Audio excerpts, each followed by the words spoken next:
You, in this meeting. Just a high school grad and a former janitor, right? It's unbelievable that someone with such low education and bottom-tier background was headhunted by this company, and now you think you have a seat in this meeting. Plus, there's one seat short. Your attendance must be a mistake. Haha. At my new job, I attended a meeting. There, an elite manager named Jack, who was already present, scoffed at me with a snort. I never said I was your subordinate, and the reason one seat is missing is because you weren't invited to the meeting. It seemed he didn't know why I was there. I am Mike. I'm a 34-year-old who works at a local cleaning company. This job may not have a great reputation in the general public, but it's actually full of discoveries and very fulfilling. How can I clean more efficiently, and how can I make it cleaner? While thinking about it, I'm constantly experimenting and trying new things. In doing so, I've even modified cleaning tools and recently started DIY projects. I often find myself thinking, it would be nice if the detergent itself was like this, or if only there was an ingredient that could remove this kind of stain. However, the idea of actually experimenting is daunting, and I can't take responsibility for that, so I just jot down my ideas in a notebook. My cleaning service is well received by clients, and I often get specific requests for assignments. Being naturally neat and a bit of a storage fanatic, I enjoy my work, which has led me to work for various clients. I've been called to clean offices so pristine I wonder what's left to clean, into rooms that could almost be called hoarders' dens. I went wherever I'm called. In this way, I've handled many requests, eventually even earning a qualification as a professional organizer. Lately, my work has expanded beyond my regular clients to various companies, keeping me thankfully busy. Recently, I've received many requests from a manufacturing company called Anderson Industries, and the president of the company has been particularly supportive. Initially, it was business as usual, but after the president struck up a conversation with me one day, we've become familiar enough to chat whenever we meet. I usually visit Anderson Industries once a week, but there was a time I couldn't do so due to a prior commitment, and another employee went instead. Of course, the person who came in today worked really hard, and it's not that they did anything wrong, but I still prefer having you, Mike. I was told that after returning to the office, I felt bad for the employee who covered for me, so I decided to make it a rule to go there every Wednesday. Though I don't know what Mr. Anderson sees in me, he trusts me immensely, even having me clean his home every Saturday. I couldn't think of why he favored me so much, but I was happy just to be appreciated for my work. Then one day, the president of the cleaning company I currently work for suddenly passed away. While all of us employees were grieving, the president's son took over. However, this new president was a big spender, leading to misuse of funds, unnecessary expenses, and even problems with clients, endangering the company's very survival. At this rate, it's heading for bankruptcy. Rumors of bankruptcy started circulating, and many employees left. As employees increasingly left, we had to turn down works that we used to take on because we couldn't handle the orders anymore, and some clients drifted away as a result. I, too, had to consider my options. Still, I went to clean Mr. Anderson's house as usual. "What's wrong? You seem troubled." It seems Mr. Anderson heard my sigh, and he approached me to talk. "Oh, no, I'm sorry for being distracted during work. I'll finish up soon." "No, it's okay. I've always been grateful for your work, Mike. If you have a problem, feel free to talk about it. Maybe I can help." Mr. Anderson forcibly took my cleaning tools and made me sit in a chair in his office. Mr. Anderson himself prepared some coffee for me, and I took a sip. "So, it's unlike you to sigh like that. What's going on?" "Well, actually," prompted by him, I opened up about the current situation at my company and my concerns about the future. I thought Mr. Anderson would be troubled by such a consultation. Yet, once I started talking, I couldn't stop, and before I knew it, I kept talking and spilled out everything. However, Mr. Anderson just listened, nodding. So, that's how it is. Thank you for continuing to come to my house despite such difficulties. He said this with a smile after I finished telling everything. No, I'm grateful to you, Mr. Anderson, for always requesting me. I'll come no matter how busy I am. That's good to hear. I've never seen anyone do cleaning work as happily as you, Mike, but at this rate, you might not be able to come to my house anymore. You're right. If things continue this way, the company might indeed be in trouble. I guess I really need to consider switching to another cleaning company. As I was thinking this, Mr. Anderson suddenly made a proposal. If it's okay with you, Mike. Yes. How about working for us? That was my first experience of being headhunted. I beg your pardon. Honestly, there's nothing I can do about your current company, but I'd hate to lose you. Oh, if you switched to another company, it's not guaranteed you'd still come to us. That's true. So, it seems faster to hire you directly. Mr. Anderson smiled warmly. I blinked several times, unable to believe what I was hearing. Headhunting a cleaner? I've never heard of such a thing. But looking into Mr. Anderson's eyes, I could tell he wasn't lying. Besides, he's not the kind of person to tell such lies. How about starting as soon as tomorrow? Mr. Anderson immediately called his secretary and announced that he was hiring me. The secretary glanced at me and agreed. It seemed that he was serious. Starting tomorrow is a bit sudden. I have other client requests to fulfill. Haha, I guess I was too hasty. Sorry for rushing you. No, it's fine. But I would prefer you start as soon as possible. Could you talk to your boss as soon as you get back today? Once things are settled, please contact me right away. He handed me a business card with his phone number written on it. Are you really going to hire me? Of course, you know how much I value you. I want you to continue your work here. Thank you.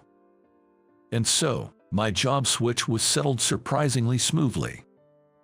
2 weeks have passed after being headhunted by Mr. Anderson. I officially resigned from the cleaning company and joined Anderson Industries. Today is my first day at work. Feeling a bit nervous, I adjusted my collar, checking for dust and stains on the suit I was wearing. This suit was actually a hand-me-down from Mr. Anderson. Since I had joined a cleaning company immediately after high school graduation, I never had the occasion to wear a suit and only owned a recruitment suit. I was thinking that being 30 plus, wearing the recruitment suit is probably not a good idea. You probably haven't had many occasions to wear a suit before. Mr. Anderson said so. Grateful for the kindness of others, I patted my cheeks a few times to psych myself up. After entering the building, I asked the receptionist to inform Mr. Anderson of my arrival, and first went to greet him. "Oh, Mike, you're here. Good morning. I look forward to working with you." "Yes, I'm looking forward to it too. I have high expectations for you." "Thank you, I'll do my best." A secretary was assigned to show me around the office. Feeling humble, I visited each department to introduce myself. Everyone in each department knew that I had been coming and going as a janitor, and many had become familiar faces over time, so there was a welcoming atmosphere. Finally, I headed to my new department, the product planning department, and introduced myself to everyone.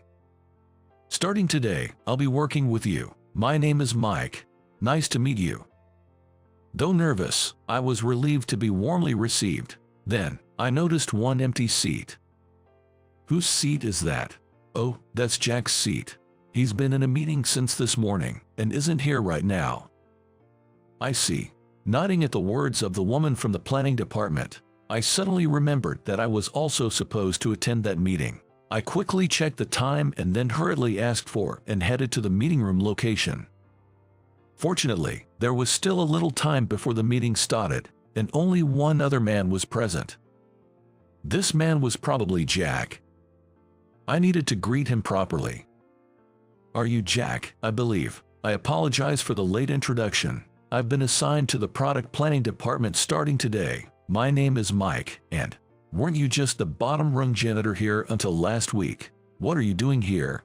Jack cut me off mid-sentence and confronted me. "Mr. Anderson instructed me to attend this meeting." "You, at this meeting? You're just a high school graduate and former janitor. How can a person with such low education be recruited by this company, let alone have a seat at this meeting? There's one less chair than needed, meaning there's no seat for you." As Jack aggressively confronted me, I scratched my head, wondering what to say. "Well, first of all, that seat is mine, so I'm definitely attending the meeting, Jack. I said I belong to the product planning department, but I didn't say I was your subordinate. And about this meeting, you don't need to attend, so the number of people is just right." "What? Not a subordinate? Impossible." As Jack said this, he looked at the nameplate on the seat I pointed to. What does this mean?" The nameplate read, "Product Planning Department Head, Mike." "Nothing much, just that I've been appointed as the head of the product planning department from today. Jack, you're my subordinate from now on." "This can't be happening," Jack shouted, throwing my nameplate to the floor. Just then, the door to the meeting room opened and the executives gathered. "Hey there, Mike. It's your first day today, right? Looking forward to working with you. Early start, everyone's got high hopes for you. Counting on you, buddy." As everyone greeted me warmly, they took their seats. Although Jack was breathing heavily with anger, the scene in front of him seemed so unbelievable that his expression gradually turned into one of utter confusion. In the midst of this, someone kindly picked up my name tag that was dropped on the floor. "Mr. Anderson, good day to you." It was Mr. Anderson.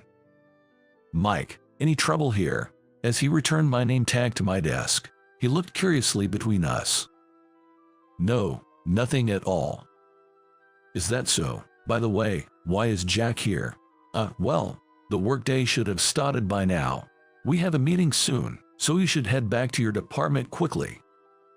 At Mr. Anderson's words, Jack grumbled something under his breath and left the meeting room, looking unsatisfied. "All right, everyone.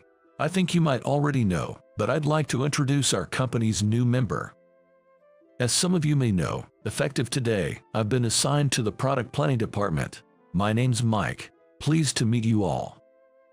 Following Mr. Anderson's introduction, I introduced myself and was met with warm applause from the executives. Mike here was in charge of our company's janitorial duties until recently. He's skilled and trustworthy. I wanted him to fully demonstrate the cleaning know-how and innovative ideas he has cultivated over time, so I selected him to head the product planning department, which was vacant. It was my own decision, but does anyone have any objection?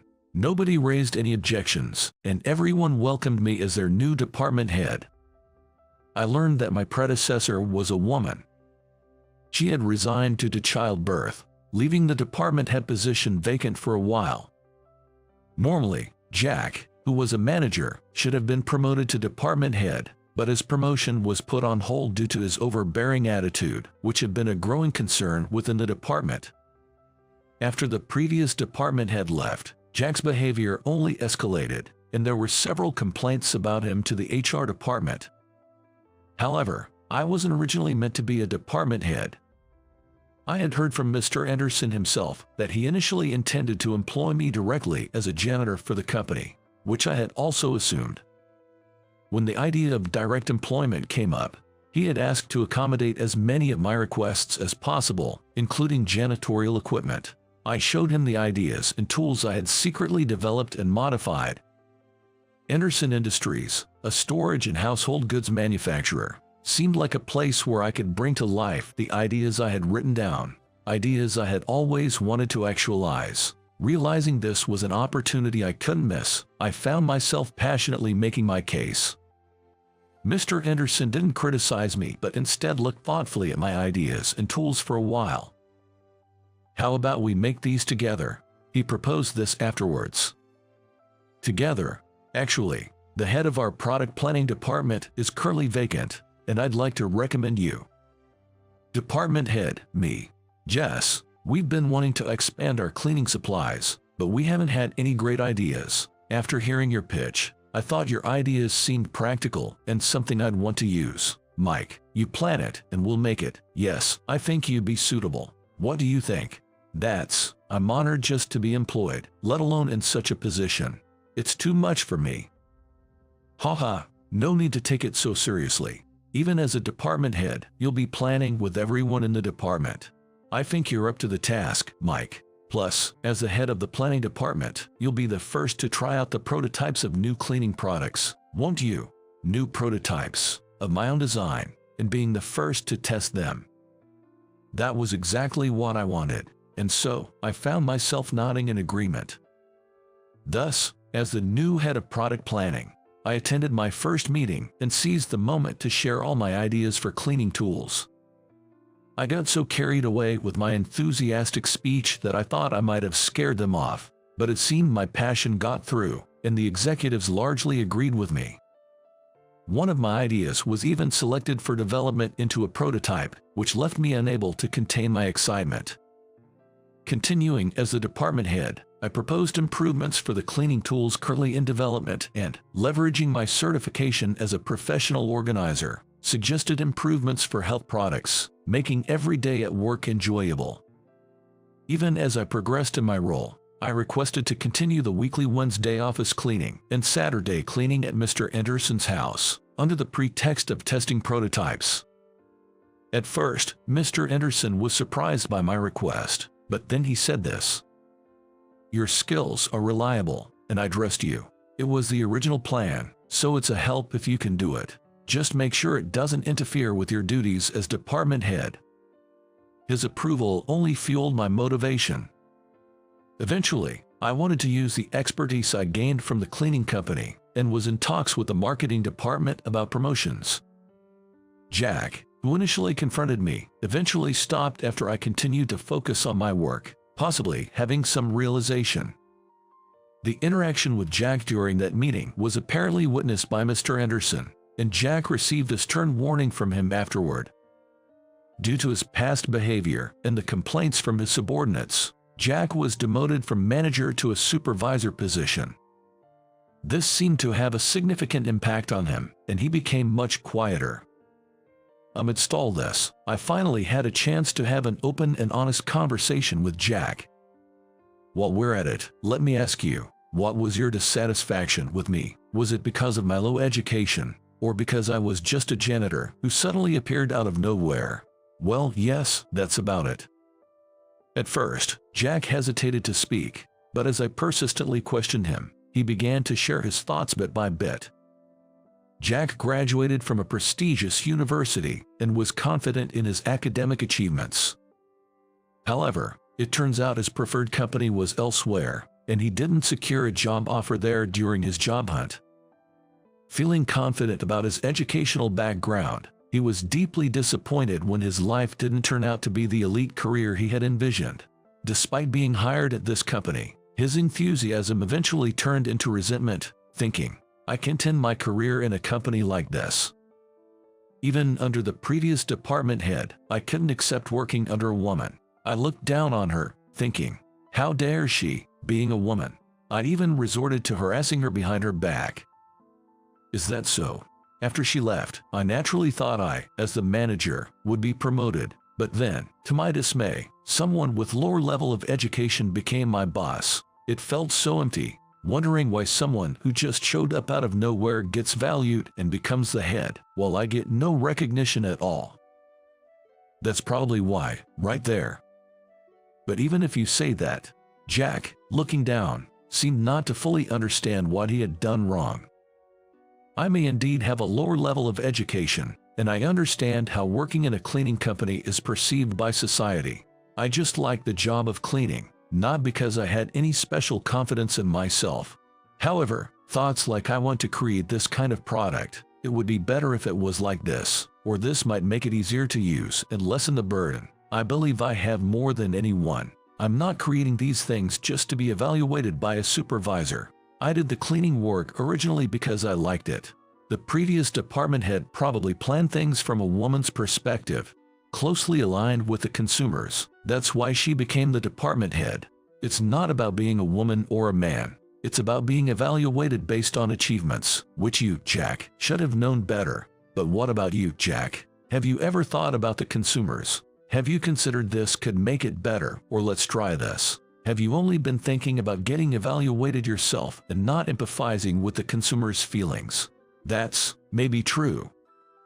It's about that. The most important thing in the product planning department is probably that mindset. Maybe this department isn't the right fit for you. Maybe even this company. Everyone has their strengths and weaknesses. If you want to be valued, you need to find the right place for yourself. You won't get the appreciation you want if you don't stand in the right ring.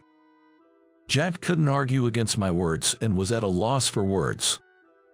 Look, you can't sell vegetables in a clothing store. It's the same as that. Even if you wait, you won't get the appreciation you want. If you want to be valued in the planning department, you need to change your mindset. I told Jack, hoping he would understand, but he left without responding, murmuring something to himself.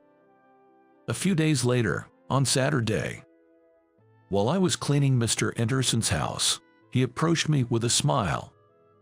"How can I help you?" I don't know what you said, but Jack went to HR the other day. He requested a department transfer. Jack did. Yes, he said he got advice from you. Advice? I just had an open talk with him, and he had a lot to think about. We just exchanged ideas. Is that so? Well, I'll hear about it later. As a result of the discussion, he's been transferred to the accounting department. The official notice will come out next week. Is that so? I was surprised that Jack took such action on his own. My words had gotten through to him. Thinking that, I felt a bit happy. He seemed satisfied, but what do you think? Well, Jack may be harsh and overbearing, but he's meticulous, fast, and accurate in his work. He has a keen eye, so maybe accounting suits him better, at least better than the planning department. I couldn't help but laugh. I agree. Mr. Anderson laughed too.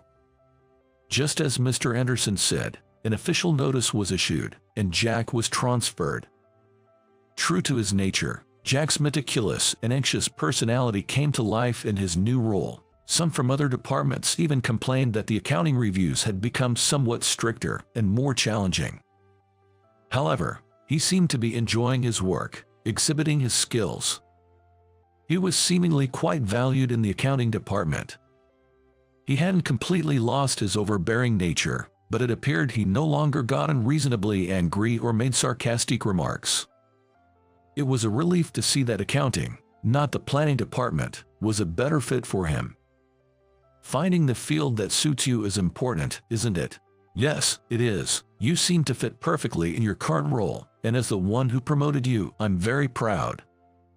I'm just working hard, that's all. That's what makes it impressive. Well, I'm counting on you in the future, Mike. Yes, of course. I nodded to Mr. Anderson and then returned to the planning department. Okay, everyone, move to the conference room. The planning meeting starts in 5 minutes. I want to continue coming up with plans that will be helpful to someone through this company. I felt strongly about that.